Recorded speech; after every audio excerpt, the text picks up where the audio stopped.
Your background in electrical engineering, and then of course you have a background, I believe, also related to that in information technology, things that you worked on. These are not exactly the kinds of skill sets someone normally brings to not only being a legislator, but being the governor. How might that actually help you on the job, an engineering background and IT focus? It's a couple things. A lot of what state government do is about data, is about information. I do see lots of opportunities for how state government may be more efficient if we apply the right tools and technology to be able to deliver better services at reduced cost. So I see that as a prime opportunity for getting our state to be more efficient as we move forward.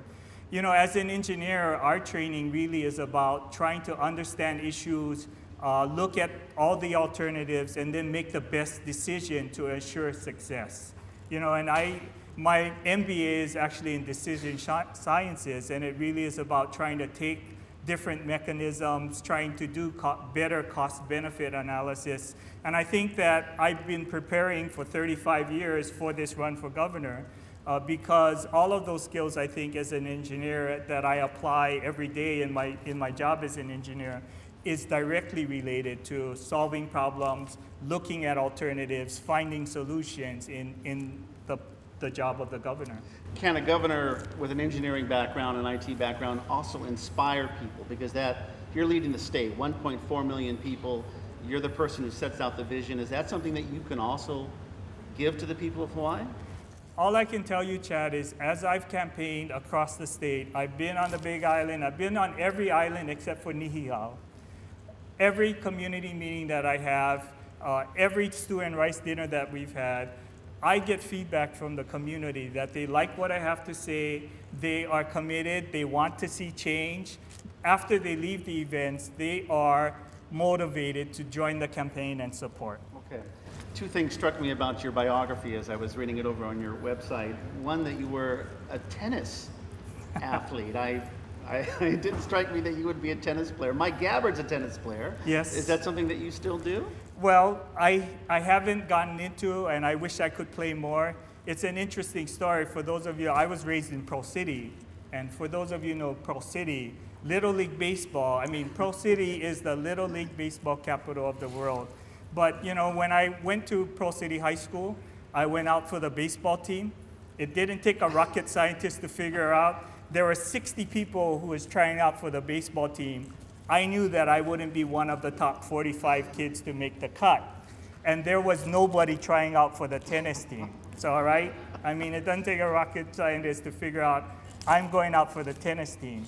And, and let me just, long story short, that first year on the tennis team, I think we were all freshmen and sophomores.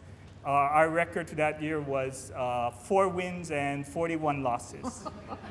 But by my senior year, as captain of the tennis team, we turned that around so that our record going into my senior year was 44 wins, 6 losses, and we took the championship for the division. So that's a great thing.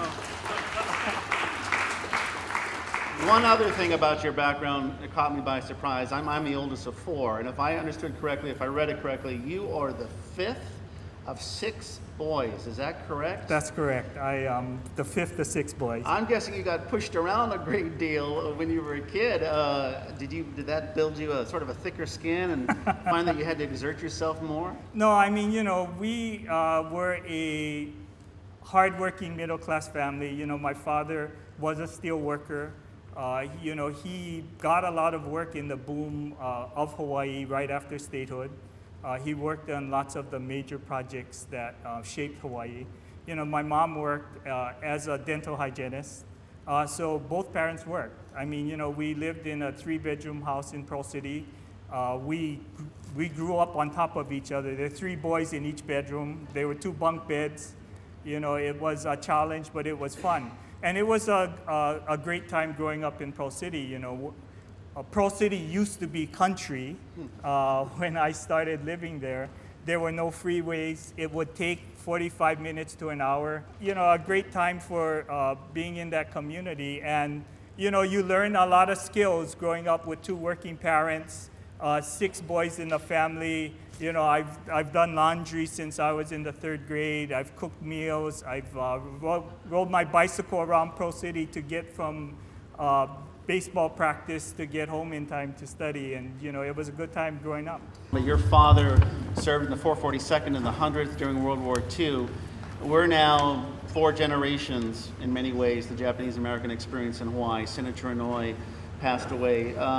Is it still important to tell that story about what happened to Japanese-Americans in Hawaii and on the mainland during World War II, or is it something that's almost distant history, and it seems still important to you for many reasons?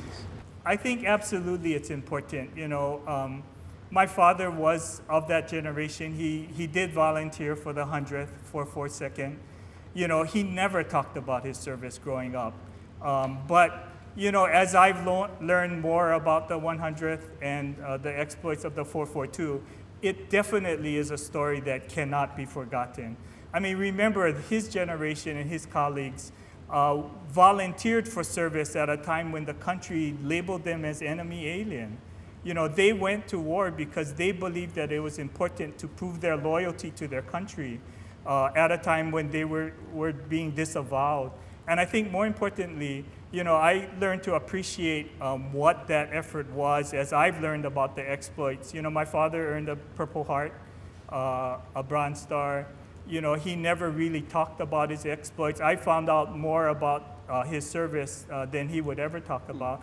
And, you know, the remarkable thing is growing up and going to, you know, we were very active in Club 100. We went to the Christmas parties. We went to the picnics, the summer picnics and all of that. I never really understood what Club 100 was. I didn't realize that it was a veterans group associated with the war.